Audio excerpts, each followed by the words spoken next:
What does it actually cost to be a great leader? Very few talk about the price that it comes with.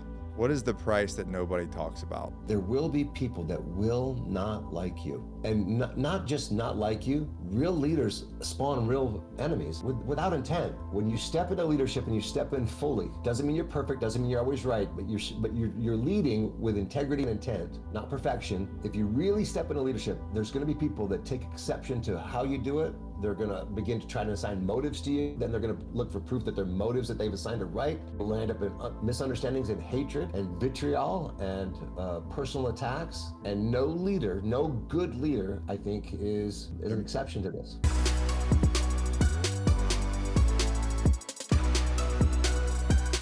If you guys don't know Kirk, man, you're just missing out. Kirk is the type of guy that you meet and you're like, damn, I wish he was my dad. He was my dad. I've said that for years. And today, before we started, we actually, I think I knocked out his #1 son. So Jake, if you're probably not listening to this because you're super famous now, but you know. No, I'm gonna make sure Jake listens to this because I got more technical support from Nick and his staff in the last 30 minutes than I've gotten from my son Jake in ever. Eat your heart out, Jake. Move aside. I'm the #1 son now. But he's doing great. He's crushing it. And I'm proud of him.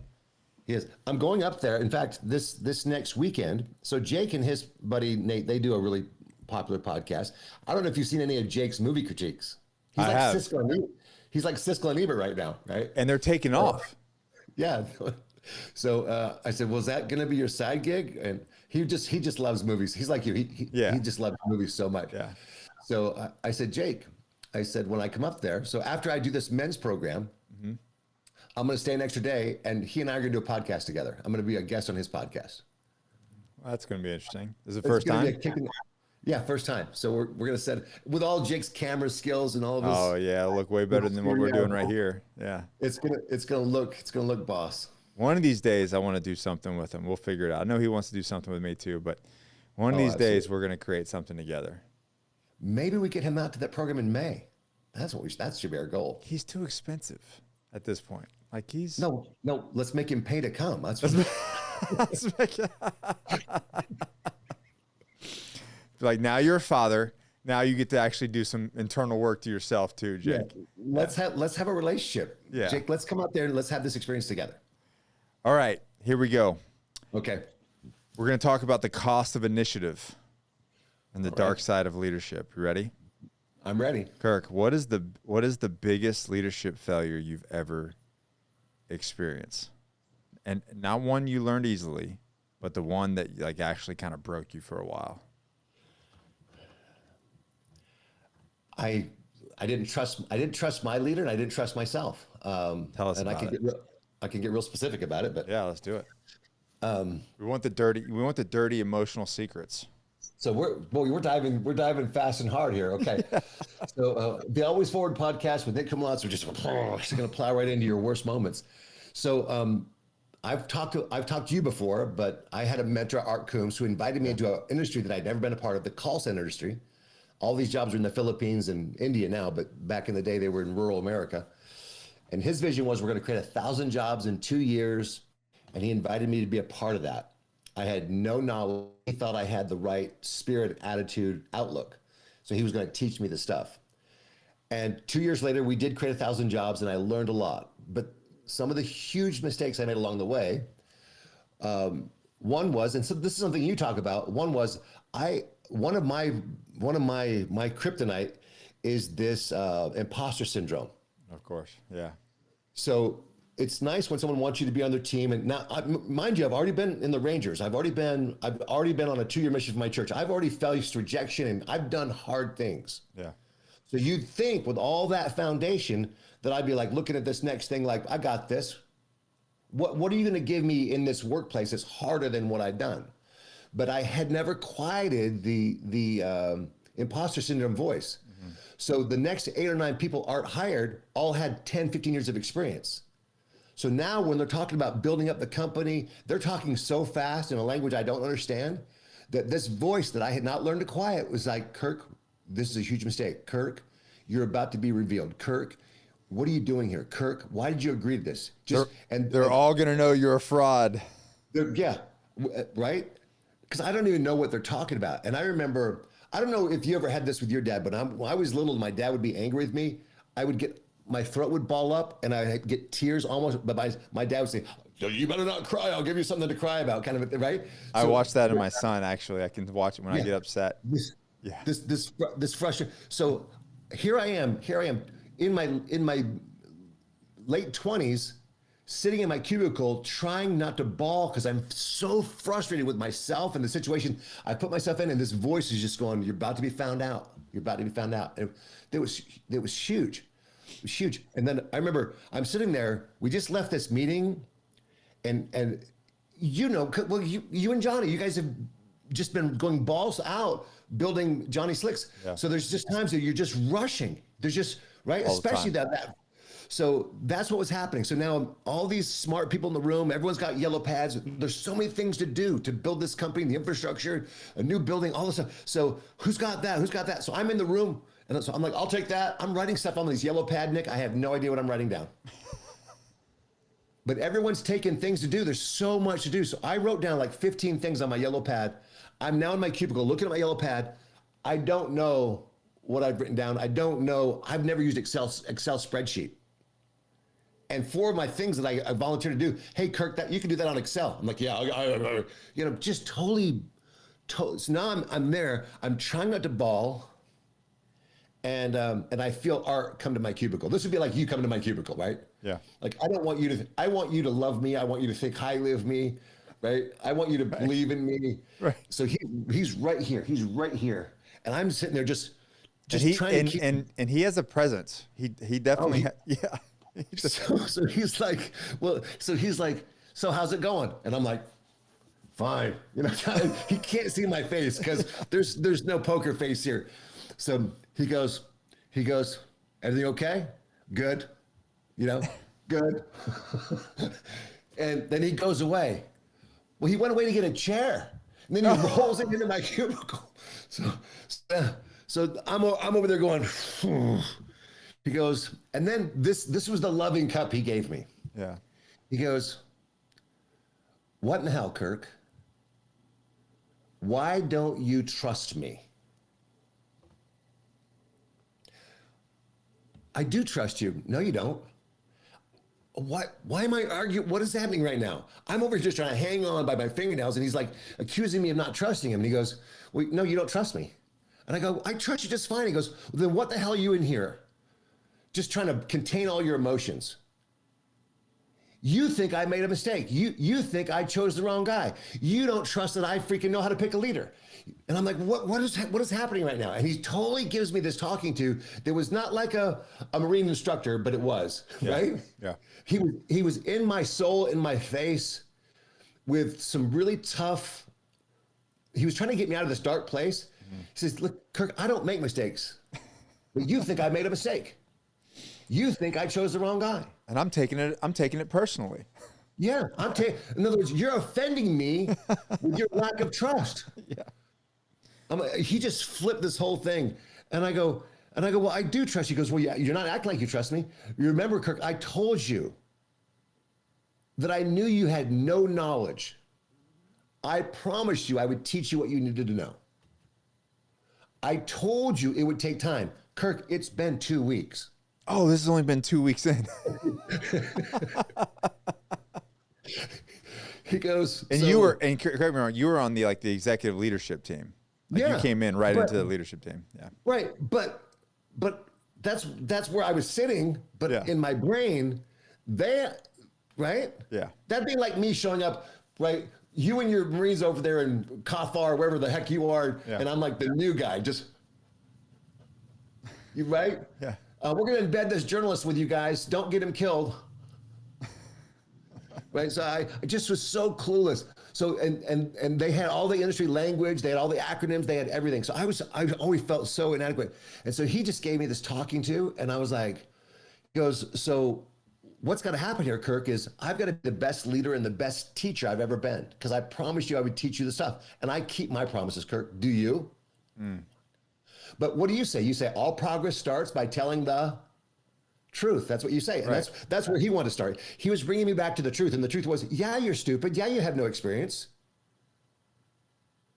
But I knew that. That was the truth we started with, Kirk. And the truth was, I promised you I would teach you. You promised me you would learn. So we had this little talking to. He said, and it was a reset. At least it was in his mind. In my mind, I was like, wow. And he goes, now we got to get to work.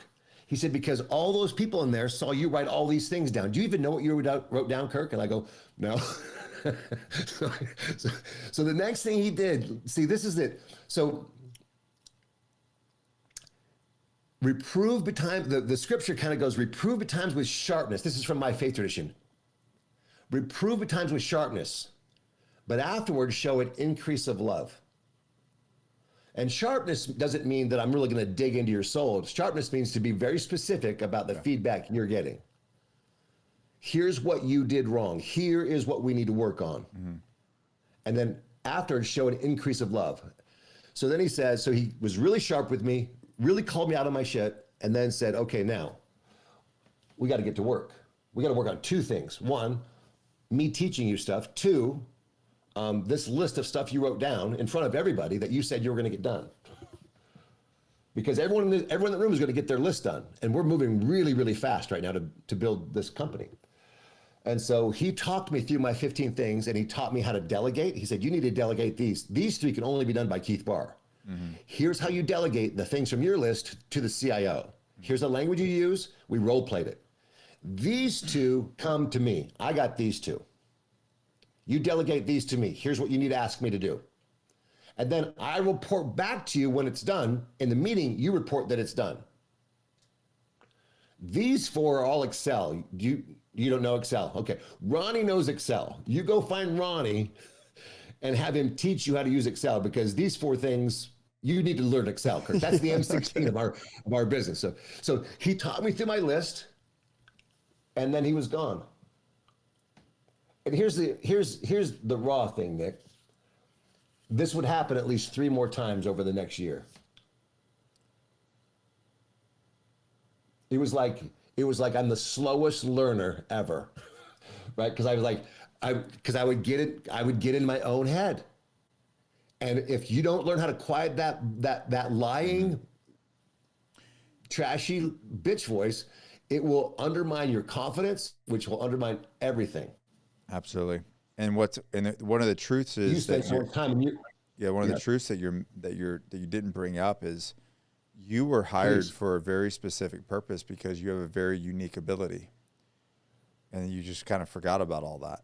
Like there was a reason why you were hired to be on executive level, and it's because you had a unique ability that no one else had, that added to that team. But you want to forget about that in the mix of all the things you don't know. But what about all the things that you do know? Exactly. See, that's this voice that, see, let's say comparison is the thief of all joy. Right. But all of a sudden I'm now aligning my weaknesses with other people's strengths. Oh, look what they know. Right. With what I don't know. And if you ever do that, and this happens to men and women too, I think we go, if we start focusing on other people's strengths, which is a good thing, see the virtue, but then we go, oh, but I don't have that. And then we create this gap, and then all of a sudden it's about worth and worthiness, and that's just not at all. Oh, you've got your strengths, I've got my strengths. Damn, don't we make a great team when we focus on those things? Yeah. Yeah. No, but in our own minds, at least for me, I had this thing, and I don't know if I brought it from my childhood. I don't know. All I know is I need to quiet it, kill it, and that is just. I mean, the reality, I think we still fight that. I fight that all the time. I mean, I'm sure you do, standing on stage in front of hundreds and thousands of people. Like who am I to be up here talking to all these people? Like I've got, because you know all your own shit, right? We all have stuff that we're dealing with. We're all human. What'd you say? Your wife say? Human becomings. Human becomings. Yeah. Yeah.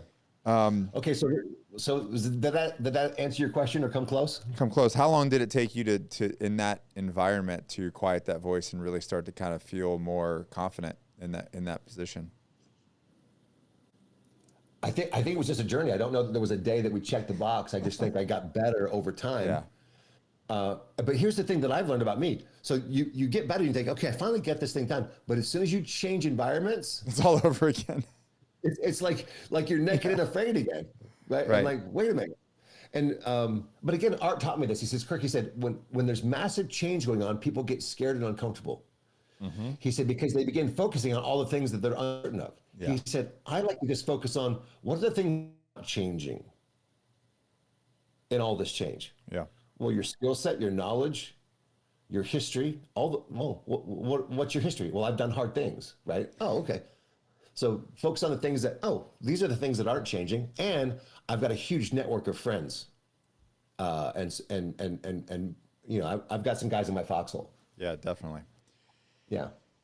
So, Kirk, you've built a career on creating culture and morale in organizations. But has there ever been a moment where you felt like you were leading people in the wrong direction?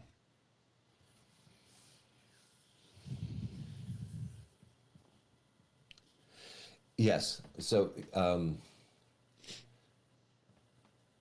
so coming out of special operations, right? Coming out of the Yeah. Rangers for me. Yeah. So, we have learned some things about motivation. We've learned some things about morale. We've learned some things about esprit de corps, right? There's some things that we've learned, Yeah. right? Some competencies we've gained. I don't think I ever thought I was all that, but I thought, especially when I was younger, I thought, oh, I figured a few things out, Yeah. right? I mean, what's the percentage of people that finish Ranger School and part of Ranger Regiment, right? So, Like, so yeah. I've done a thing. So so as a young manager, I thought I want to have a motivated team, Okay. right? So I saw myself, this is so, I hate this. But at the time, I saw myself as kind of a motivator. Okay. All right. Yeah. I get it. This is so humiliating now, but so All the the veterans are knowing exactly what you're talking about. Well, I saw myself as a motivator, so I was going to go in and rally the troops. Right. Yeah. And this was fed by my ego. It was also fed by my strengths. But your greatest strengths can be your greatest weaknesses. So I do have the ability. I have in the Strengths Finder. I have woo. I have the ability to bring people to my viewpoint and get their energy up. That's right. Well, you could say that's a motivator. Well. Or you could say it's creating spiritual alignment. There's a lot of things you could say. Right. But if your ego begins to feed into that, so then I thought, and my insecurity, so ego and insecurity are kind of the same thing, right? So I thought I want to show them because I'm supposed to be the morale guy. And I'm good at it. So I just thought, so I leaned into being a motivator, and luckily someone quickly kind of pulled me aside and said, Kirk, so if they need you to be motivated, and I need you to be the motivator, what does that really say about them? Mm-hmm. And I was like, what? But motivation is good, right? If motivation is good, yeah, it is. Then a motivator should be good. Well, yeah, okay.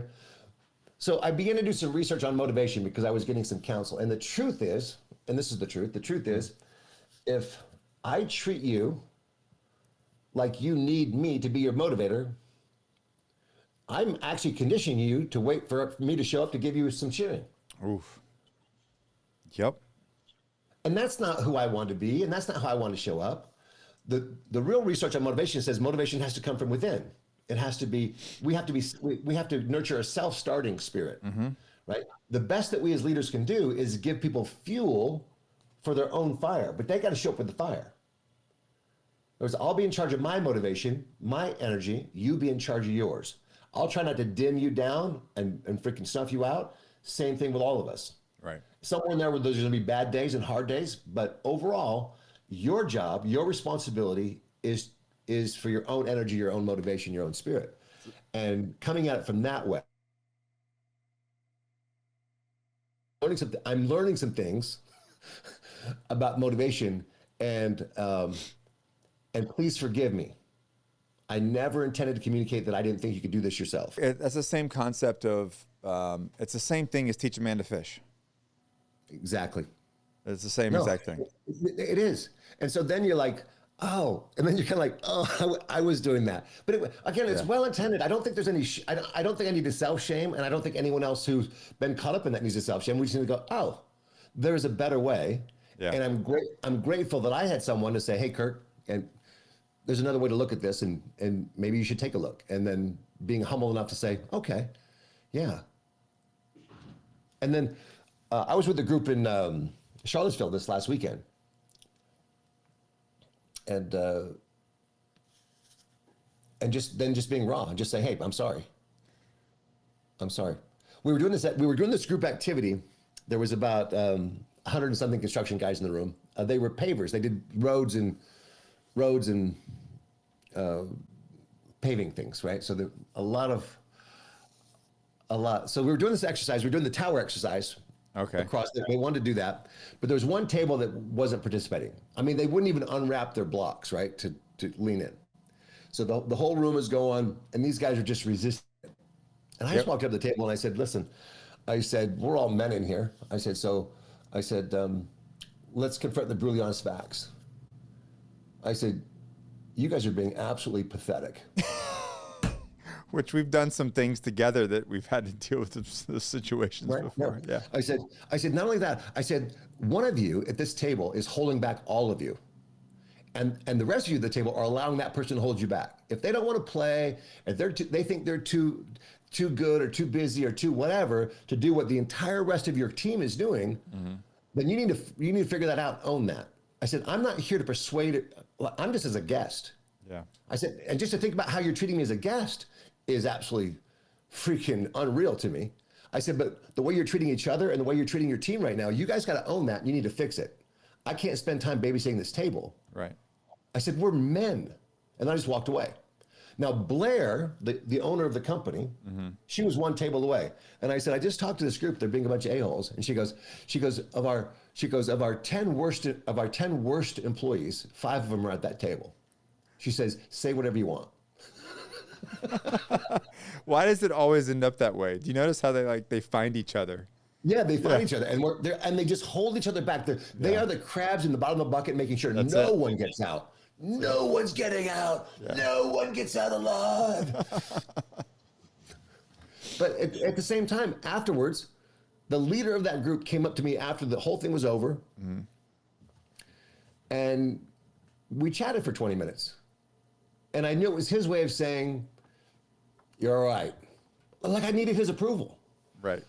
But it was his way of saying, hey, this was a good day. But if he would have not spent the day resisting, he could have had a different day. Yeah. But we're all holding ourselves and each other back. And anyway, I'm off on a tangent there. But yeah, we did you and I recently worked with a company. And there was a couple, I guess you could say, bad actors. Yes. And we were talking about it afterwards, like the difference of a day. And it was a great day. Don't get me wrong. It was a phenomenal day. We had a lot of fun. I think we taught a lot. We brought a lot to the table. But because there's a couple bad actors, it kind of brought the energy in the room down a little bit. Yeah. And we dealt with it. But if you remove that, or if people would just be open to just like, you know what, I'm gonna be the student today, and I'm gonna try to learn something. I'm gonna lean in. And maybe I pick one thing out of the day that helps me, change my life. Don't make this day about your personal pride or like, oh, I'm just not into this kind of thing. Okay. Yeah. What about the rest of your team? Right. Lose yourself in the service of your team. Yeah. Right. Because right now you're freaking a dark black hole sucking joy and potential out of this room. Right. And we were talking about what the difference of a day that would be if they just did that. If those two personalities that we dealt with that day that were just spent the entire day, all the energy resisting, if they had been gone, it'd been a completely different day. No, we would have gone from instead of just fighting our way from a 2 to a 5. Yeah, we would have been soaring from a 5 to a 10 easily. No, but again, that stewardship I think rests on the leader. In other words, that leader they had a plan and there was a reason. Oh yeah. That personality had not been exited, but still, yeah, right. Slow to hire, quick to fire is it's sage advice. It is. So, Kirk, what does it actually cost to be a great leader? Like people, we glorify leadership, but very few talk about the price that it comes with. What is the price that nobody talks about with leadership? There will be people that will not like you. And not just not like you, real leaders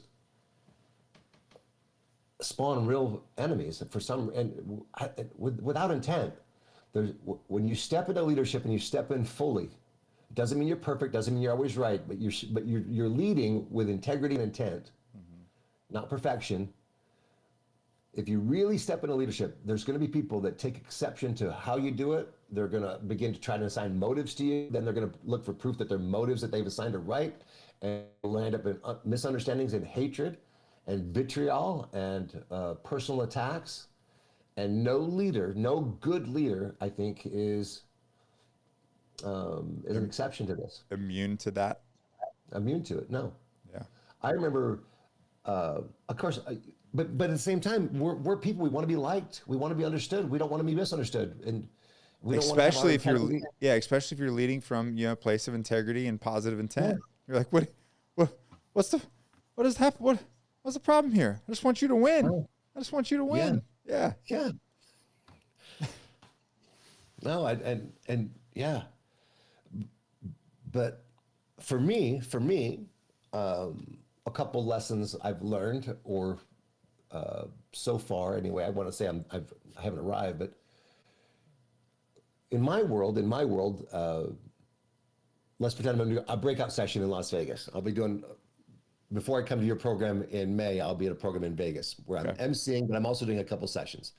So my breakout session, there's going to be 200 people in the room that have come to hear me talk about some specific subject. 1/3 of them will take the time to give feedback. About 1/3, maybe 1/2 if I ask them. So I'll get a third to half of them. They'll give me feedback. Of that percentage of feedback, some will just circle the fives. They'll just circle the numbers. And then a few people will write something really nice, some personal. They'll take the time to write something personal in the feedback app. But there's going to be someone in that room who's like, the biggest phony, this, blah, blah, blah, I can't believe the emotional manipulation. They're going to write something horrific. Yeah. Yeah. Right. Yeah. That, like you were the spawn of the deceiver himself. Yeah. And they're probably going to share more words. Right. Mm-hmm. Now, you're going to review your feedback. If you're not careful, you're going to read past all the, hey, good job, and go, you suck. Straight to that. Sucks. Yeah. You're a liar, right?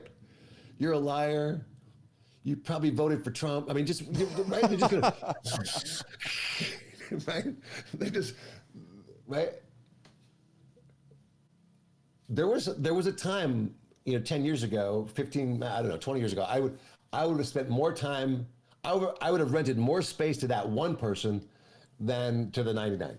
So that was exactly going to be my question. Why, as human beings, do we focus on the one versus the 99? How did the 99 lose so much weight, and then we will focus on that one negative thing? I don't know. But it's not healthy and it's not helpful. Yeah. You and I can look for themes, right? But then we need to. I think the discipline that I've built in my life is I don't disregard that. I just look at it.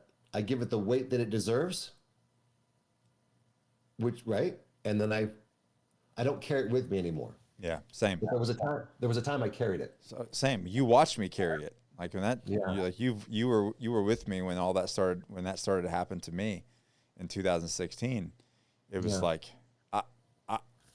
I was like, what? How could this be happening? I did all the right things. I've said all the right things. I'm just trying to help people. And sacrifice so much. Right. Sacrifice so much. It really affected it was a huge self-worth thing. But honestly, right. But that thing was probably one of the greatest blessings in my life that ever In what way? happened to me. In what way? Because it gave me that like once I got through like the morning of like realizing how much I suck apparently. I guess that betrayal of like, cause I just wasn't expecting negativity like that. Right. Yeah. But I gave them a platform to, if I was invisible, nobody would say anything. But because I was changing people's lives and we were doing things and and I was, putting this message out there, and people came against me and started saying negative feedback.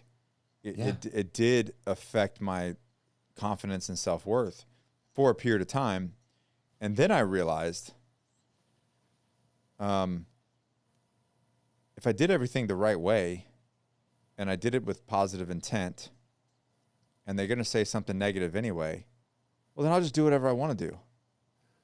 And what was interesting is when I gained that confidence back, like, well, I'm just going to do what I feel is right, and I'm going to do it anyway, regardless of what people say. People started saying less. When I stopped caring, Right. there was now every once in a while, not every once in a while, like I see it daily because we run ads, and I've gotten a lot more popular and bigger, and my businesses have grown, and so now everybody has something to say, and I just laugh. You know what's interesting? I was talking this with did you ever meet Cody Alford, one of my other Marine Raider buddies? I don't think I do. No, Tell me about Cody. I got to introduce you to Cody, and we were talking about that, and instead of fighting with them now, like you got a lot of guys that just get in there and they just like rip each other apart and they get into a fight. One of my favorite responses now are like, "Are you okay? Is everything okay?" Because the person who's okay doesn't say these things publicly on the internet, right? Confident people, here it is. Confident people do not have a need or desire to find fault or tear anybody down. Not at all. Confident people just don't have the desire. Energy. They won't give you energy. No. Yeah. No. Insecure, hurt, traumatized people almost can't help themselves. Yeah. So that's my response is like, now I just go, man, are you okay? If we need to talk, let's talk in the DMs, private message me. They've allowed themselves to be overcome with hatred and envy and insecurity, and in their pain, they're lashing out. Yeah. Hurt people, right? Yeah, hurt people. No, it's sad. So, but even in that, we go, man, you're lashing out. And so the response isn't for me to lash back. I love your response is, dude, are you okay? You're okay. And we're a little tongue in cheek here now, but really, if we can stay there and say, dude, what's going on? Yeah. And let them get that first session off. Sometimes now we can talk about what's really going on. I've actually brought people in the Agoge who were hating on me about the Agoge. And then I was like, you know what, I was like, screw it. This guy's really upset me. Like, he's really upset. I want to have a phone call with this guy. So I would get on the phone with him and we'd talk about what's going on. And to come to find out, Kirk, the guy is an immense amount of personal pain. He's living on an island by himself, living a life of quiet desperation, and he's just pissed. Yeah. And it doesn't. Did you watch? I love this reaching out that you just described. Did you watch any of the Chosen series? No, but like, my mother-in-law Denise is like banging the drum. Watch Chosen. I guess there's a new David one that we're supposed to watch. Listen. My wife made it a couple episodes, and she goes, "It moves too slow for me." But I'm like, this is my Jesus, or like this is of all the portrayals, even in the videos that my own faith tradition has made about Jesus, they're really clean.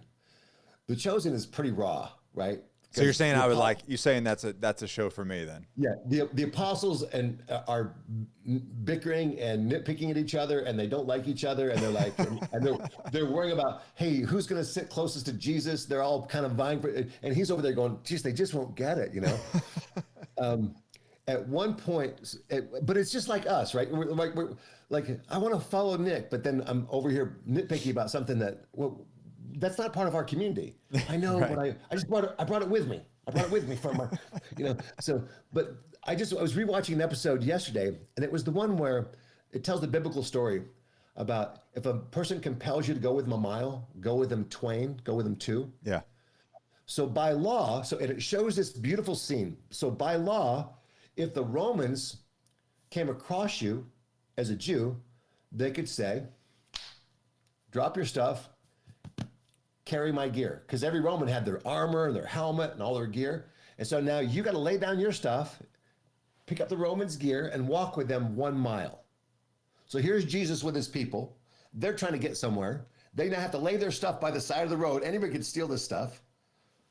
They have to now carry the weapons of their taskmasters, the people that have, right? The people that have taken over their country. They're oppressors. Yeah. That's the word I'm looking for. So here's Jesus. They showed Jesus wearing a helmet. He's wearing this Roman helmet. He's carrying some armor. The apostles are like, and remember, some of the apostles are like, the disciples are like, hey, they're still hoping Jesus is going to be this military leader. So some of them are still like, wait a minute, I thought we were going to beat these guys. We're going to overcome Rome. Yeah, but not with the sword, right? Right. So they go a mile. The Romans stop because they can only compel you to go a mile. And Jesus says, no, we're not done. Aren't you just going down the road?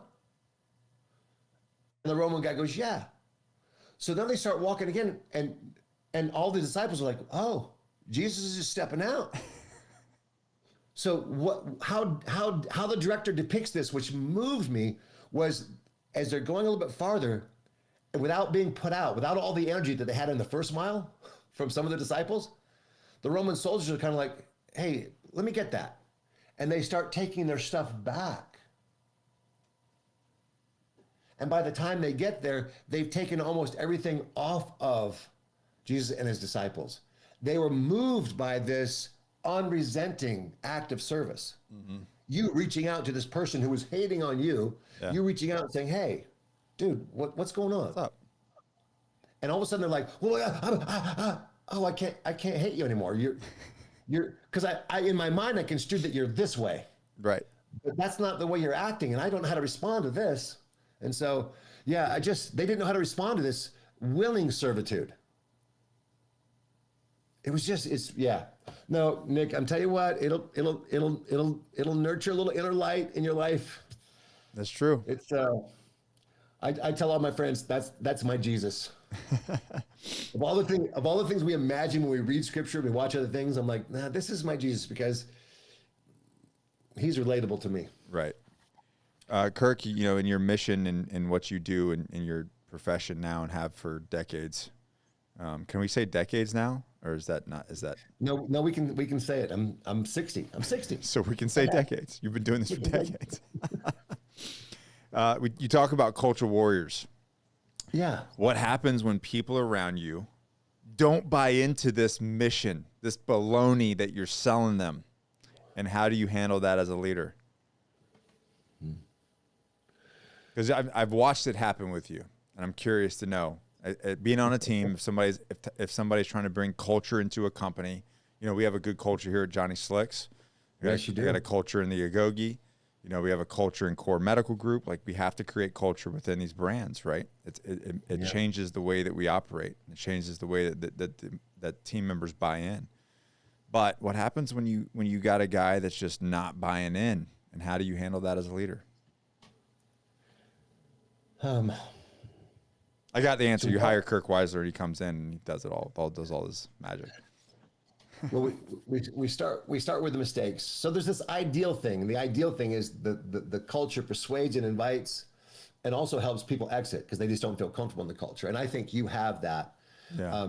You have that with the organizations that you're steward of. Now, whether you started there or whether you've got there over time.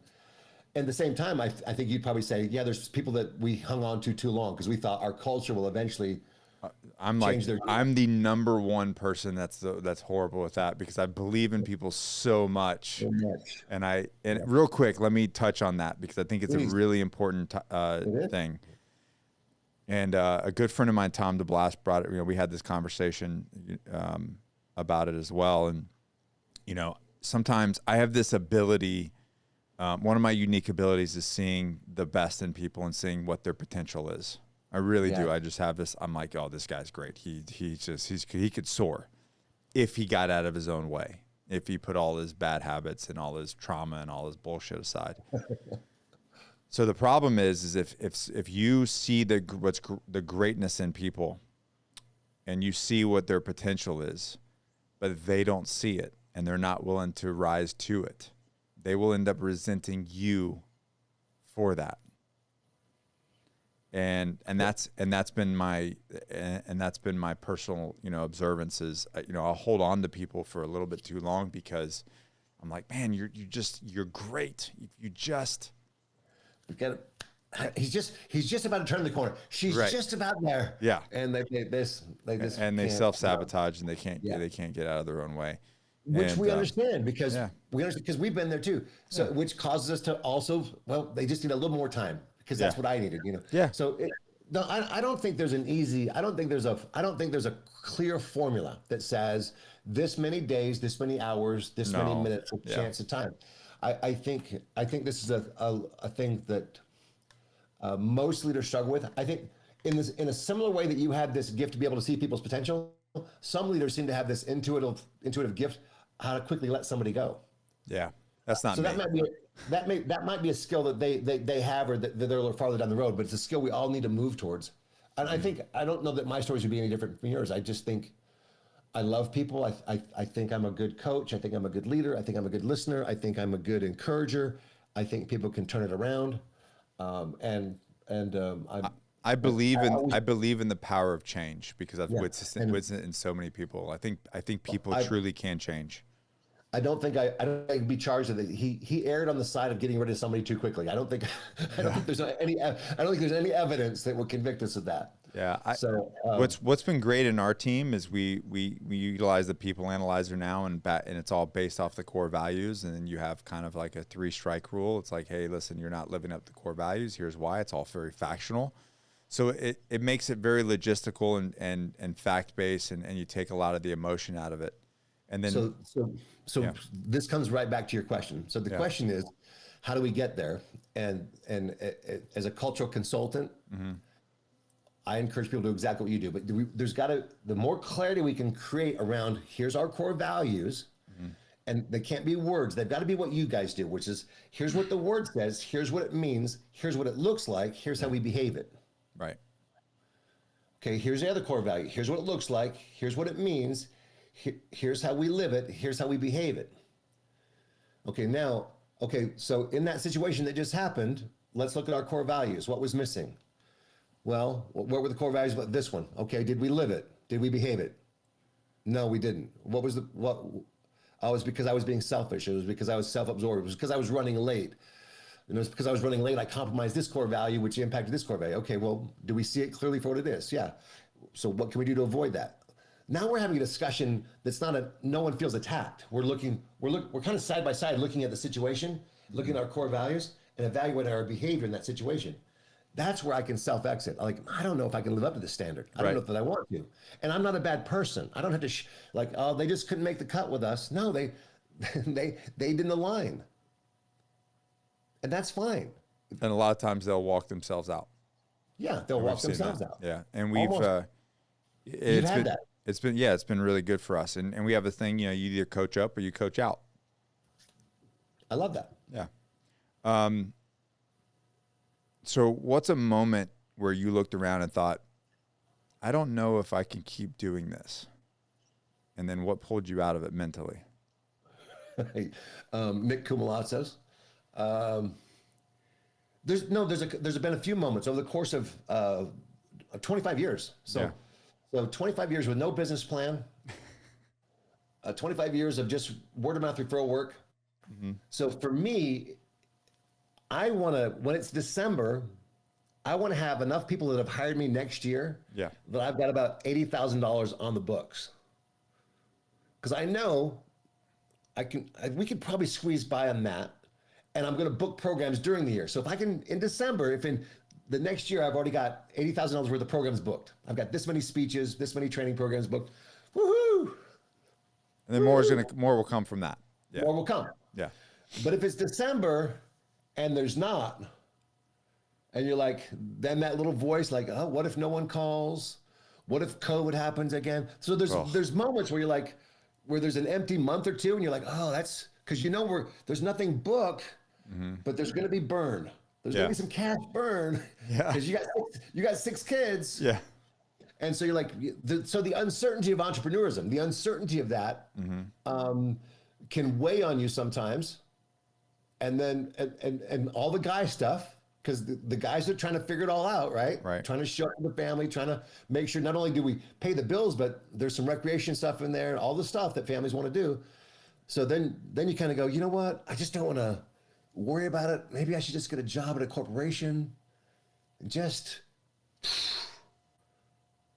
So there's been those times. I'm not going to say there hasn't been those times. Can you talk about one that resonates with you still? I did a lot of work for a company called Sandvik Cormont. They're a global company. They make steel. So if there's a huge gear inside of a giant windmill, they made the lathe that cut that steel. Okay. They make 50-ton machines that you can put a huge ball of metal in, and it'll lathe it like a piece of wood. They're incredible. Yeah. And I did some programs with them. I like them so much. I like their culture. I liked the guys. I liked the members of the team. And I thought, man, I would surrender what I'm doing. And the thing that's hardest for me about what I do is I love men. I love being around men. I love camaraderie. I love esprit de corps. I love it when I get to come visit you because you're always with your community. And being a solo act, that's the thing that I miss the most, is just having those interactions, that core team. Community. So yeah. I saw these guys. I thought, man, I could hang with these guys because they got the stuff, they got the vibe, right? They were like the Agoge. They were just this community. I wanted to be a part of it so bad. I applied. I couldn't get them to call me back, and so I was sad about that. I thought, man, I really wanted to work with them, and I thought that was going to be it. There's been about 3 or 4 times over the course of the last 10 years where I'm like, I can work at this company. Not because but it wasn't so much because I wanted to give up on the insecurity of not knowing what's going to happen next or if COVID hits, but it was just because I was so drawn to what they were doing and I felt like I could add value to the culture. And I met cool people. Like if you said, Kirk, how can we get you to be on the Johnny Slicks team? I'd be like, I don't know. We should think about that. Because so that's Kirk. You're doing a really good job being on the surface. I'm trying to find the moment, and I know there's been some moments where, you're like, maybe I should like you said, maybe I should just go get a corporate job. Like maybe this ain't it, and maybe it was during COVID, but like there had to have been times over those 25, 30 years that you were just like, you're at your house and you're like, I don't think I can keep going. I don't think I can keep doing this. Because everybody's had those moments. I'm not afraid to be raw and real with you, Nick. I'm really not. I just and I've been really raw with you before. COVID was a kick. Just I remember you saying you like at one point didn't you say like you caught yourself like basically feeling sorry for yourself in the house? Oh, not basically. No, there was so much self-loathing because I wasn't providing for my family. Mm-hmm. I didn't have a backup plan. Remember, my calendar had been filled for 20 years at this point. Right. This is what I did. This is who I am. And all of a sudden it wasn't. I had so much identity tied around, I go places, I talk to companies, I come back with money, and I take care of my family. But none of that was happening. So everything that I said was part of my identity, which wasn't true, but a lot of right? Yeah. It was all wrapped up in this thing. So man, and then 2 weeks turned into 2 months and all that. Yeah. So no, that was dark. That was well, I reached out to you. That was dark. I wasn't prepared for the darkness of that. And then I was ashamed. I was embarrassed that I was in the darkness. Because you hadn't been there. You hadn't been there in so long. Yeah. I'm like, I was like, it's the opposite. It's the opposite of what you teach. Yeah. And I was so embarrassed that I was so unprepared. So it's like, yeah. And then, so I was denying it. Also, there was no honesty. Rebecca was like, "You're depressed." I'm like, "I'm not depressed. I'm good. I'm just I'm gonna go to the movies again. I'm gonna borrow some money and go to the movies.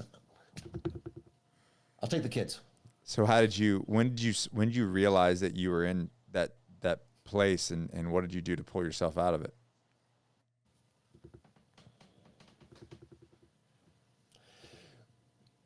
You have to, you teach this. You have to, all progress begins by telling the truth. You've got to be honest. Yeah. You were one of the people I reached out to. And I feel like God reached out to me in this way.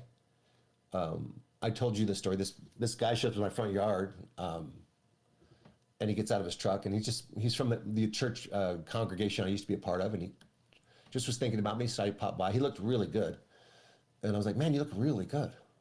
He was like, "Thanks." I'm like, "No, you look really good." He's like, "Thanks." I'm like, "No, you look really good. What's going on?" So he finally told me he would just almost at the end of 75 hard. So he told me what 75 hard was, and he was about 5 minutes in to tell me what it was, and I thought, I gotta do that. So I'd already met you. Yeah. But you were, in my view, you were just crushing it. You're fighting the law, keeping your gym open. You know, you're out there. I fought the law, and so right, you're out there, right? And I'm over here going. So I didn't want to reach out to you because I didn't want to be the weak ranger. Yeah. And the weak friend. So do you see how pride and ego get in there? Oh yeah. I didn't want to admit. One of our kids was doing some really weird stuff at the time, and that was hard. So I felt like everything was kind of like, what is happening right now? What is happening, and why don't I have a plan? And why is it affecting me so much? Mm-hmm. And so all that stuff. So I was in. What do men do when they isolate? So I was doing all the stuff. So that I reached out to you. I did the 75 hard, and I watched Emily Saul's video on a TED Talk on practice. She's the woman that does push-ups. Yeah. That's when I started doing 100 push-ups a day and then 1,000 a week, which I've been doing I'm at 9,000 for the year. I'm on my third year. Yeah, your physical change over the past few years has been wild. I credit that with, I thought a lot about this, Nick. I thought a lot about this. I thought a lot about this. I associate all the credit for that to you and to your community, your example. When you and I first did something together, you came out to Utah, and we went to a gym together. Yeah. And you were still kind of a big boy then. This is before you'd cut. Yeah. But you were still moving. You were still pushing yourself to move. Every day. And you were talking to the guys about fitness. Once we start leveling up, once we start doing the things that men do, lifting heavy things, other things happen. Mm-hmm. And life becomes lighter. We become like the people we associate with. Like I think about this year of, like 2024 for me was the year of yes. I was going to say yes to everything. Mm-hmm. I got invited to be a part of 4 or 5 different men's programs outside of the Agoge, just to go visit Tactical Empire, Jeff that you introduced me to, yep. Battlefield Boardroom with Derek Keller, Momentous Man, and another one. I was so grateful that I'd already known you, because I wouldn't have wanted to go to any of those programs. I would have gone to all of them. They would have loved me, but I felt so much better about myself going because I'd been working out for a couple of years. Because most of the men in these programs that lead them, they look like you. They look right, and I just thought, I feel so much better about myself. Isn't that interesting? I feel so much better about myself. And you're 60, Kirk. Yeah. Yeah. I feel so much better. And I really, yeah. I don't want this to be a bromance man crush thing, but I am very grateful to you. Well, that wasn't the intent of the question. I know it wasn't, but I've thought a lot about it. I thought a lot about it. I thought, it's the moments, listen, for all your listeners, there's moments when you sit down and you reflect and go, how come I get to be where I am? So there's times when you're like, oh, I'm in this dark place and I'm sitting in the pile of self-loathing and crap. But there's other times when you go, man, I'm so grateful. And you sit in gratitude. Mm-hmm. And if you'll sit in gratitude and just sit there, don't rush through it, just sit there Yeah. and think about the great and good things in your life. And in those moments, Nick, I think a lot about you and your community. I think about Josh and Christian and Kennedy and just just these great men that I've met because I've met you. I appreciate that. So, Well, no, it's a bromance. It's a bromance moment. It's Frodo and Sam, Lord of the Rings. We're past it now. so you brought up, and that was kind of going where I was going. You flowed right into it. You brought up the 2024, the year of yes, for you. Yeah. But saying yes to everything can backfire. So I was curious. What did you say yes to that you might have regretted? No regrets. No regrets. Because I didn't say yes to anything dumb. In other words, I just told God, I told the universe, I told myself, I'm going to say yes to every invitation Okay. that I possibly can. And I ended up in, as I mentioned, 4 additional men's groups outside of yours, and had those experiences. I ended up in rooms with business owners. I can directly associate about $40,000 of last year with just saying yes, and I can associate about $50,000 this year to the yeses from last year. So we're increasing. So we're increasing. There we go. But those opportunities came from the yeses. Yeah. And the year of yes came from you. And you didn't say, Kirk, have a year of yes, but in a different way, you were talking about some of the things you were doing with Johnny Slicks and with the Agoge, and also you wanted to go back to college. Yep. So, which I learned about later, but there was something you said that got me thinking, I need to get out there more. And so I thought I got to stop being so particular, because you're doing your family stuff, you're doing your Agoge stuff, you're just doing these things, and I don't think we need to be that as busy as you are. That definitely not. I don't put that on anybody. But at the same time, the contrast between you just saying yes to new experiences, and me coming home and watching Netflix after a road trip, the contrast was so great in my mind. And the more I had been moving, the better I felt. So I thought, I need to move more. I want to have more experiences. And it was really inspired. Again, it was inspired. It was an always forward moment. Instead of saying always forward, I just said yes. And it moved me forward in a dramatic way. Like, I was in so many rooms that I would not have been in otherwise. And I say that all the time, man. Get in the damn room. You got to get in the room. Yeah. Here's an example. So when I said yes, I was at a comedy club, in the back room of a comedy club, where they were talking about trying to raise some money for someone who was trying to get something done. And I just said, yes, I'll come see if I can help. I ended up emceeing a very small event, but everyone in that room really liked what I shared at the event, and they all wanted me to come to their events. And then one of them was part of this Millionaires Toolbox, or the Toolbox Millionaire, which is the Boss Conference. I think I sent you a couple pictures of the Boss Conference. And they were trying to do this blue collar boss thing, which was a phenomenal event. I could not believe these guys did a first event that was just it was so good. And so they're sitting there with those guys. I'm not even in the room. And they go, yeah, everything's looking good. What we really need is an MC. And they go, oh, we know a guy. So I got invited into that room and got to spend a phenomenal day. It was a high energy day. During the course of that day, so think about this. There's a whole bunch of these guys own roofing businesses and plumbing businesses. This is all blue collar. Yeah.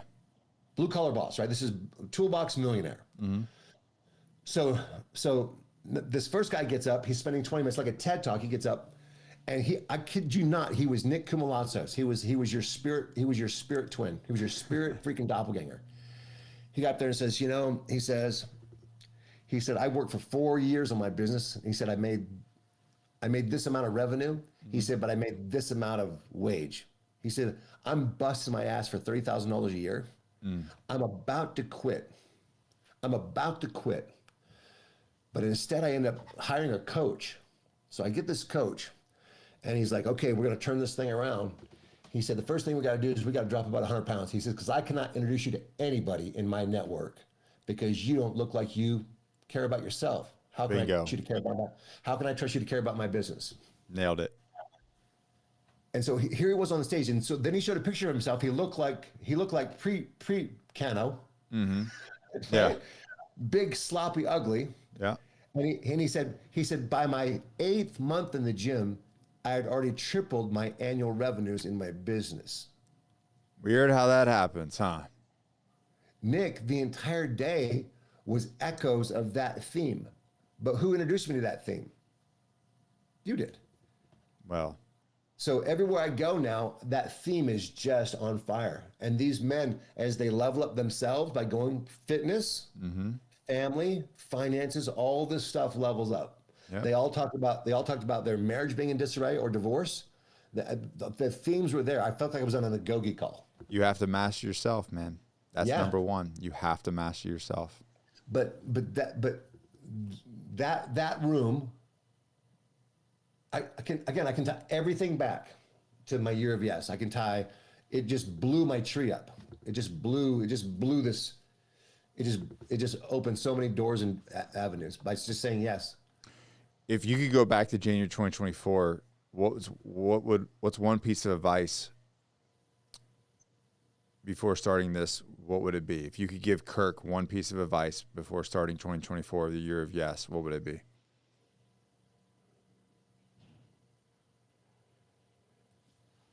Kirk, take better care of every name that you come across. Document it more carefully. Put it in a relationship, some type of a CRM tool, and then figure out a way to regularly, meaningfully connect with them. Not market to them, just regularly, meaningfully connect. Send them something of value. I would, because things get away from me too quickly. It's good. So Our good friend Earl talks about that top 40. yeah, Verl. Yeah. It's How actually important- top 50. He says, identify your top 50 people in your Oh, it's network. gone up. It used to be top 40. It's gone up. Yeah. Oh shit! Yeah. I need to add 10 more rows to my list now. Dang. Just put me in that last. Yeah, and then touch them in a meaningful way every month. Just send them a text. Let them know you love them. You come across that podcast or that episode, send it to them. When Daredevil drops a new season, make sure they know. I'm trying to tell everybody. You know, I look back on it, Kirk. That was June. We were working on Daredevil, on the Frank Castle scenes in Daredevil, June of 23. That's how long it's been. When is it going to enter the season? Because I don't know. I don't even want to ask. I'm just like letting it go. I'm just go. The first 2 episodes blew me away. They've changed the game. Not to get off on a tangent about what I'm doing behind the scenes, but no, we should also talk about. Did you see? Are you excited for The Accountant too? oh, of course. We're I got to talk to him about bringing some of that. There's a couple things in there that I want to bring over to this special presentation that he's doing, and I'm just really excited. What's cool about this is we get to work on it. I mean, we've been working on it for a long time. We get to work on it this year, and they're saying that they're going to launch it next year. So there's not this whole 2-year. But there was a whole writer strike, and that all really messed things up. But nonetheless, I'm extremely excited. We both are crushing on this man. Yeah, Love him he's so much. doing a great job, man. He's over there filming Odyssey right now, and Christopher Nolan's Odyssey. What a freaking wild ride. Anyways, so Kirk, I gotta ask you because Yes. I don't remember this. Go ahead. This rite of passage, this failure as a rite of passage, the 30-mile night hike that broke you. So this guy Derek. Hold on. I want to know, when was this? This was 3 weeks ago. 3 weeks ago. And you have not mentioned anything to me about this. I wasn't trying to keep it a secret. It just didn't come up. Well, okay. Well, tell me about this 30-mile. Like, one, why would you do this in the first place? And then, Well, so I told you about this cat on Yomp, right? And So for your listeners, the Cattern Yomp, I got invited to be a part of the Cattern Yomp, which is an Allied Forces hike that evidently happens once a year over in Scotland. So a certain number of veterans of the Allied Forces get invited to this hike, and it's kind of a warrior kind of thing. So, and this is overseas or is this here? This is over in Scotland. You fly into Edinburgh. You go to one of the battlefields of William Wallace, and you hike the Cattern Yomp. So you went to Scotland? No, not yet. That's in June. Okay, all right. So I get invited to apply to be one of the Allied Forces representatives. Okay.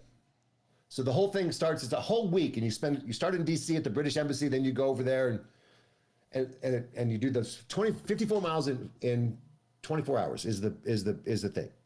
So the guy that invites me, that introduces me to this opportunity, goes hiking every Saturday, and he goes, "Hey, listen, Kirk, we're going to do a 30-mile night hike. It might be a good training hike for you." And I go, "Great." So that Friday, I've got a workout buddy now. So this year I have a workout buddy, and Friday is leg day. Okay. And I'm thinking, you know what? That's at 5 a.m.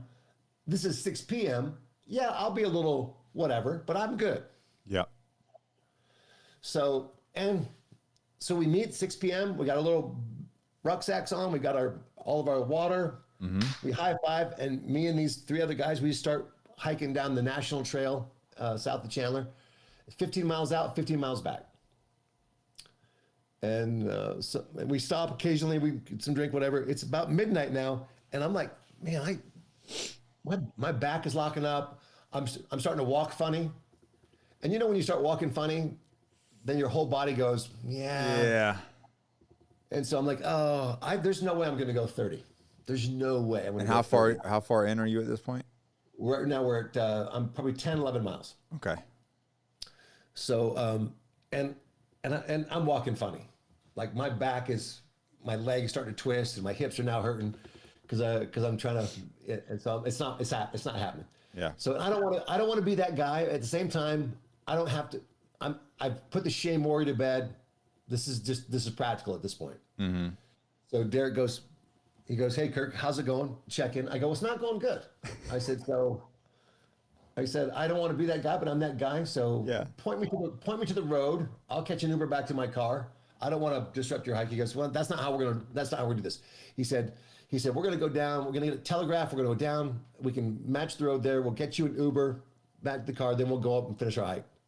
So now for the next 3.5 miles, we're winding down, and down is worse than going up for where my back is at right now. Oh, 100%. I'd rather deal with the muscle burn of going up than the bone and knee pain and hip pain of going down. Yeah. Yeah. I've got 3 toes. I'm like, I don't think those toes are there anymore. I'm pretty sure they're gone. Yeah. So now it's 12:30 a.m. Uber driver pulls up. Now, but I gotta tell you, listeners of this, Nick, where we came down to the road, there's nothing. There's like, you can see some houses over there. There's a parking lot. This is where people murder people and bury their bodies. There's nothing. There's nothing there. If I was an Uber driver, there's no way. Why would you pick anyone up out there? There's just there's no reason an Uber driver would come to this place, but one does come. Mm-hmm. And high-five the guys, give them all my snacks, and then boom, I get in the Uber car, and I head out. Now, here's where the story gets really weird. We go about a quarter mile down the road. The Uber driver pulls over, puts the car in park, turns on the cab light, turns around and says, "Dude, I know you." And I said, "Yeah, we met about 5 weeks ago during the Year of Yes," right? Mm-hmm. I went to this one networking event, which led me to another networking event where I met this kid whose name is Ellington Levi. Okay. He looks like a little bit like Urkel from that old show, that old 70s show. Slender, African-American, great kid, 26 years old. He said, and he holds up my business card. He said, "You gave me this card." He said, "Kirk," he said, "for the last 2 weeks, I've been holding this card every day thinking I need to call this guy. I need to call this guy." And I said, "Are you telling me that you really legitimately have for the last 2 weeks been thinking you need to call me?" He said, yeah. I said, and because of the exact moment I come down from this mountain and your last drop off, you're the person who picks me up on the dark side of freaking National Trail. And he goes, yeah. And I go, what do you think the probabilities of this are? Right. Right? I says, I'm thinking about every time we stopped to take a piss and every time we stopped because I was trying to massage my freaking legs so I could feel my toes. And at this exact moment that you and I are in this car together. Yeah. And I said, are you a person of faith, Ellington? And he goes, yeah. I said, me too. I said, is this a God moment? He goes, yeah. I said, is it a God moment? And he goes, absolutely it is. I said, because what are the chances that this is going to happen? See, the way I see things now, and maybe it's just me getting older, but like, I just see that happening more and more. It's like, well, yeah. Okay. So, because maybe this is an action item for everyone who's listening to this. Yeah. Because these moments, to your point, Nick, these moments happen more often than I think we. Yeah, for sure. So, but I said, I just felt like I don't want this to be this, oh, that's cool, neat coincidence, God moment. Lean into it. I said, yeah. So I said, Ellington, I said, here's the question. Before you turn around and start driving me where I need to go, here's the question. You've been thinking about it, but you haven't acted. Mm-hmm. It seems like God acted now in your behalf. Maybe my behalf. I don't know. Yeah. But we're together. So here's the question, Ellington. How are we going to honor what God has done? Yeah. Right now. And I said, give me a good answer to that question, then we can get me to my car. Yeah. How are we going to honor what God, because if God did it, then let's acknowledge God did it. Let's give him credit for it. And now we're going to say, well, how are we going to honor it? What does he want us to do? He goes, I don't know. What do you think we should do? He said, we probably should spend some time figuring it out. I said, yeah, probably. I said, how do you want to do that? He goes, you want to go to lunch next week? And I go, I'd love that. I said, okay. So then we started driving back, and we started building on that, asking him a few questions. And finally, about 4 or 5 minutes into the drive, he goes, Kirk? I go, yeah. He said, I'm in crisis. I said, tell me about it. And then, because I've already said his name, I shouldn't go into a lot of detail there, but then he just shared with me some really personal things that were happening in his life, and they weren't good. They were hard things. And he needed someone to listen, and he needed maybe someone that was a little bit older to say, man, here's another perspective you can consider. Mm-hmm. And he needed someone who'd maybe even been in a couple of those situations to say, here's some other thoughts you can consider. And then it was really, and I think, Nick, I think this happens a lot more in our lives. And I think we would be better served if we would sit in those moments for a second. And then I was just about to say, I was like, if that happened to me, I'd be like, well, I guess we're going to Denny's to get some 12:30 a.m. breakfast. And you and I are going to have a conversation because that's real. So he and I have been talking every week now. So that's awesome. Well, that's just 2 weeks. All because you're old and frail and couldn't do a 30-mile hike. There it is. Well, see, we all have our own unique abilities, Kirk. 30-mile hike doesn't need to be yours anymore. When you're weak and broken, God can still use you. That's my message. That's the message. There we go. Did that help you? Because I imagine that was like a little bit of a blow to an ego, the old Ranger. Yeah. Well, it was in a sense, but it also taught me where I was at. I said, okay, if I'm going to go on the 54-mile hike, So you're still doing the thing in June? Oh, absolutely. But I'm going to have to put in 10 or 20 miles a week to get there. Yeah. But at the same time, I'm not saying God broke my back or anything like that. I'm just saying it's amazing what he can do. It is, and not be so hard on yourself. And that's taken from the guy who does a lot of crazy hard things. But it's, like we are human beings and we do get older and you have to give yourself some grace and not to where you're using the amygdala, letting your amygdala trick you into doing soft things. That's not what I'm saying. But there's definitely a balance or prioritization of where things are at. You should be 60 years old. You shouldn't be jumping into a 30-mile, midnight hike anyway. So not on leg day. Not on leg day. But Kirk, what an amazing story. What an amazing thing that happened. Right. But and I thank you. I think it is. But at the same time, I think if we'll just be quiet for a second, just quiet our minds, I think anyone who listens to this says, I've got a story just like that. Yeah. So, And my point is, my invitation is this. Okay, the next time you have that story happen, and because I think they're happening daily. I do. I just think we don't have the eyes to see. I'll tell you one that just happened to me. Yeah. Then sit in that story and say, how can I honor God? Because he's in this moment. Yeah. So Ali was out of town competing. I had Dimitri, and you know Dimitri, he's a little extra. Yes, he like is not extra. in a bad way. He's just No? perfectly, amazingly extra. Perfectly extra. Extra. I like that. You know, and I'm tired from the week, you know, like you said, I do a lot of things. So like it's Saturday morning early. I'm like, God, dang, I'm beat, man. I'm not feeling it, you know. Didn't sleep well the night before for whatever reason, probably a lot of stuff in my head. I don't remember exactly what was going on, but I'm like, you know what? I'm not going to go to open mat. I'm not going to go train. I got him. I don't have any help, blah, blah. And something was just like, no, you little bitch. Like, get your stuff and just go do it. So I did it, and I didn't feel great. You know, I went through it, and I did it. But while I was there was a guy. He goes, hey, you want to roll? I'm like, yeah. Traveling blue belt. I didn't know him. I'm like, okay, cool. And usually, like, those young traveling blue belts are, like, a lot to handle. I'm like, oh, God, here we go. Like, I'm about to fight this young kid. You know what I mean? He's got the energy of Dimitri, my son, and but the strength to go with it. And then, you know, so we rolled, and we had a good roll. And afterwards, he's like, hey, man, actually, I came here to meet you. Yeah. Okay.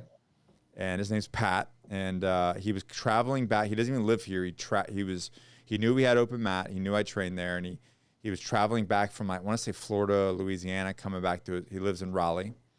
And he was like, yeah, I just knew that you guys had open mat. So I wanted to swing by and roll and meet you. And so we got to talking afterwards about where he was at. He got out of the military. He was going through some transitional stuff that he knew that I wrote about in my book. And, you know, he's like, he's got kids and he's got his wife. And he's just like, man, I'm just a little overwhelmed with it all. And I feel like I'm not living up to my best. And I'm not doing these things. And I'm like, I'm listening to this going, I almost didn't show up. And you talk about it a lot in life. And so we had this amazing conversation, and then he joined the Agoge right there on the spot. I'm like, he's in the community. We got it. He's no longer alone. He's no longer an island to himself. He's now in the community, and he's going through the phases and doing the work. Wow. And I'm like, man, you just miss out on life when you don't show up to it. And I think you have a better way of saying that, but no, I love what you just shared.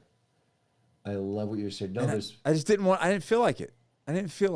But like, it just reminded me, I'm like, I just got to show up to life. You know, God just needs to show up. Yeah. Just show up. Yeah, anyways. So get up, show up. Yeah. It's always a good thing when you show up, right? And you showed up to the hike, and, you know, it wasn't the outcome that you had, but look what the outcome that it came. You know what I mean? So Kirk, before we wrap this thing up, man, like, let's talk about the BHAGs. Okay. And I think it was you. I'm going to give you credit for teaching me the BHAGs over. Geez, we've been at this for almost over 10 years. Are we 10 years in now? Whoa. Are we? Dude, we should have a dinner or something. Yeah. An anniversary dinner. We'll have in May. We'll celebrate 10 years of our friendship. And we won't tell our girls. It'll just be Frodo and Sam going out.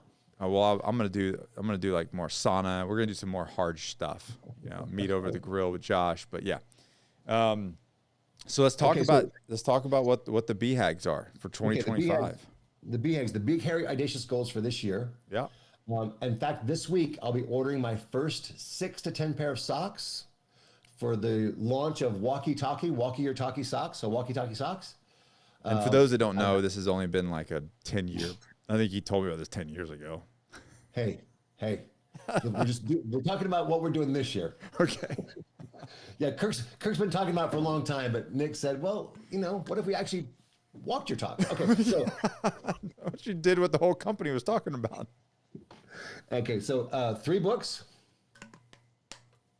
2 Okay. published, 1 published ready by the end of the year. So it'll be in ready to print. Okay. 3, Walkie Talkie Socks. Stay with the fitness type deal. Yep.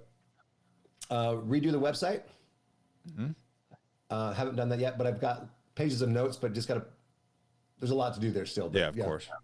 And launch a podcast. Which one scares you?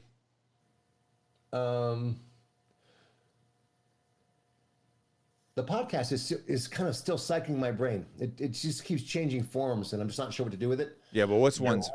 I want to know which ones like. Oh, it's got you like. The website, because I have to make some decisions about it, and there's just a lot of gray. I just don't have a team. I don't have a. You want me to hook you up with my guy? Well, your guy. I need Allie. I feel like what I need is 4 or 5 people in the room to say. No, you don't. You need one guy. You get it done. Okay. I'm not. Yeah, to ask me so I can ask the right questions. Those kind of things. Yeah, he knows what to ask. He simplifies this whole process. And then also, I want to kind of cut and paste a store. Like my store on my website is like really, really old. I just need to have something like Yeah. Like Johnny Slicks, where I put all my socks in there. Yeah, easy. Which one of these goals has the highest chance of failure? Highest chance of failure. None of them. None of them should fail. Okay. There's no huge. The only barrier to any of the goals is me. So you don't have I guess here's the deal. You don't have a high expectation of what done looks like or what success looks like for any of these goals to where any of them could be viewed as a failure. Yeah, I didn't think about it in that way, but Now I'm making you scared. So, no, you launch walkie-talkies, no one buys. Is that a failure? Oh no, they'll buy them. I know they will. I'm gonna buy them. I've been wanting to buy them for 10 years now. So it's not been 10 years, just maybe 5, maybe 5. Kirk, what does winning 2025 actually look like for you?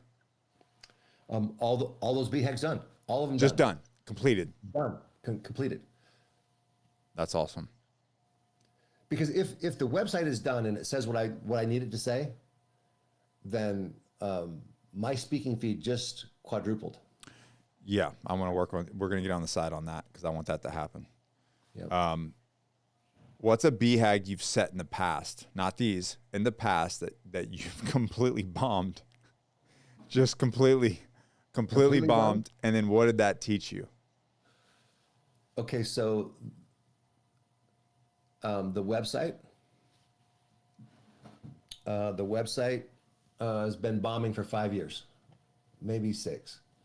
The socks, to your point, I don't know how much clarity I've had around them as much as I have now. Like I've got the designs done and So, but that idea, but it never really became a written down thing. Yeah. One that I did write down 10 years ago was to have 10 books done, 10 new books done by today. And I've done 0. You've done 0 books in 10 years? Well, the mirror book, I guess I did 5 years ago, but I was going to say, I thought the other 2 books are over a decade old now. Wow. Still I've got classics, 10 by the way. Still classics. I've got 10 books in me, and Amazon orders 1,000 books a month on the dog poop book. So, that's something I don't have as a BHAG. I need to have a BHAG. What if I actually tried to sell my books instead of just For the first time? yeah, instead of letting people just buy them? Like it would be so cool. Like here's if one of your listeners can help me with this, I still don't know how do I get a copy of the Dog Poop Initiative to every senator and every representative of the House and Senate? How do I get a case of my dog poop books to the Doge team? I think you start, I mean, 1, I have some connections. 2, I think you Because start. isn't Doge just picking up the poop in DC? Aren't they just trying to clean up the? Yes, they are. I love that all the Democrats that have like made money on the side are all freaking out about it too. Like, oh no, there goes our millions of dollars. Oh my God. So corrupt. So corrupt. So yeah, I think that you need to this is now we're getting into coaching. This is a podcast coaching call. I think you need to start creating content and reels around these books and like short form content. And talking about like what little sound bites of what you and I have talked about over the years. And if you post those consistently, and they got to be shorter, you know what I mean? It's like one concept, one question with the answer and the concept behind it, and then it's done. I've got 15 short form reels done now, but I haven't posted them yet because I want them to lead to my website, and my website's not done. So I've got this. I'm in a little bit of a messy place right now because I don't know how to execute. Yeah, some of these. you just execute. You just post them to the shitty website, or put them to Amazon, and then you just do it. And the podcast, you just launch the podcast. You get the monkey off your back. You just execute the thing. Progress over perfection, Kirk. You know that. Ooh, I like that. Yeah. I'm gonna put that on a sock. Just I want 10% residuals. Not a problem. Yeah. Happily done. How do you balance pushing for big goals with knowing when to quit? I don't have to worry about that because I don't have the same. I don't push like you do. So my pursuit of my goals isn't exhausting yet. That's when they're fun. I want your goals to almost break you, Kirk. I know. I want the pressure on there. 110, push, go. That's right.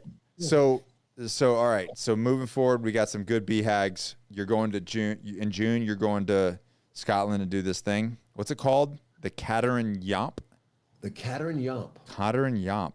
I dig that. Yeah. I think that I'll be in I think that I'll be in New York, so I won't be able to join you. But nonetheless. Oh, I just booked a speaking gig with APAWS. What's APAWS?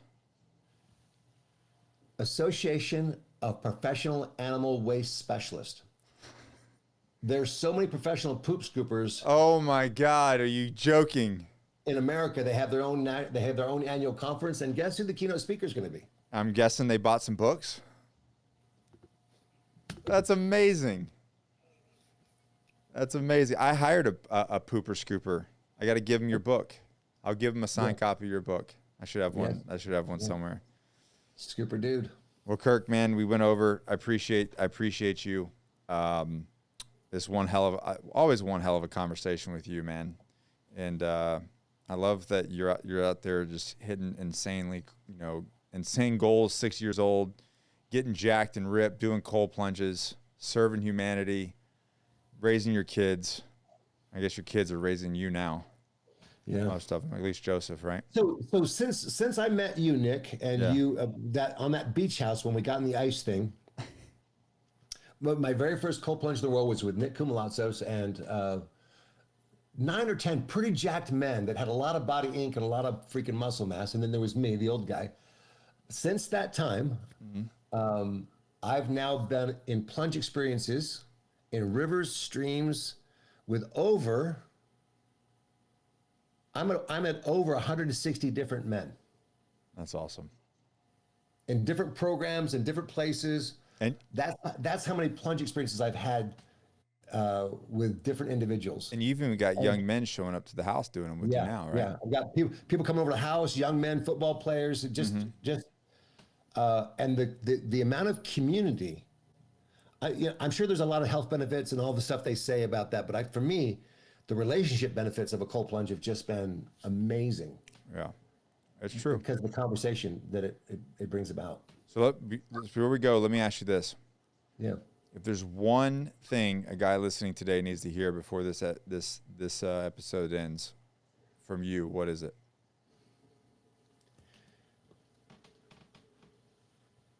I think men isolate too quickly, and what men need is community and connection immediately.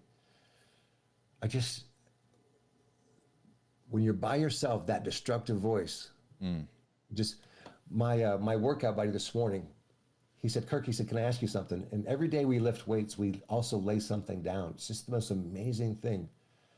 And he was just talked about this relationship with his dad, who's never been able to express any curiosity about his life. And I said, how old is your dad? 80 something. And I said, do you think he's going to change? And he goes, I don't think he is. I said, so this thing that you want that makes you so angry that he's never given you, how long are you going to carry that? You know, we just had this talk about it. And it wasn't a therapeutic talk, but it was very therapeutic. It was just, you know, because he already knew the answer. The answer is I need to surrender this because my dad has given me everything he's capable of giving. He can't give me any more than he has. Mm-hmm. But I'm carrying this anger. I said, so go yell at the sky. Go yell. He goes, go yell again. So we just talked about it. So, but that is the opposite of isolation, is having community and connection so that I can have a conversation with Nick or Kirk or Josh or anyone, and we could talk about these things, and I don't have to solve it. I just have to be in connection and relation, and that will solve it. I couldn't have said it by myself. Like, you know, Henry Thoreau said, men live a life of quiet desperation. Yeah. You know, it's still happening. Doesn't have to be. Yeah. The opposite of that is community. Is community. And I think it's been by design, not to get off on a tangent again, but right at the end, but I think it's by design. I think they want us isolated, living on an island by ourselves, because then you can be controlled. Yes. But together, a tribe of men together, that's power. It's powerful. Powerful. And yeah, so do something about it. Get in a community. Join the Agoge. Yeah. And then set the damn goal. Do the thing. Do the thing. Always forward. I always say always forward. That's kind of there you go. Something I live by. Thanks, Kirk. All right, fellas, you know what to do. Smash that like button or dislike. It's, you know, it's 2025. Do what you want. Share this episode with a friend, man, and in the comments, you know, we'll be in there talking to you guys. If you have any questions, comments, drop them below. And until next time, remember, we are built by discipline and we are driven by purpose. We'll see you guys next time. I'm going to put that on a sock. Thanks, Nick.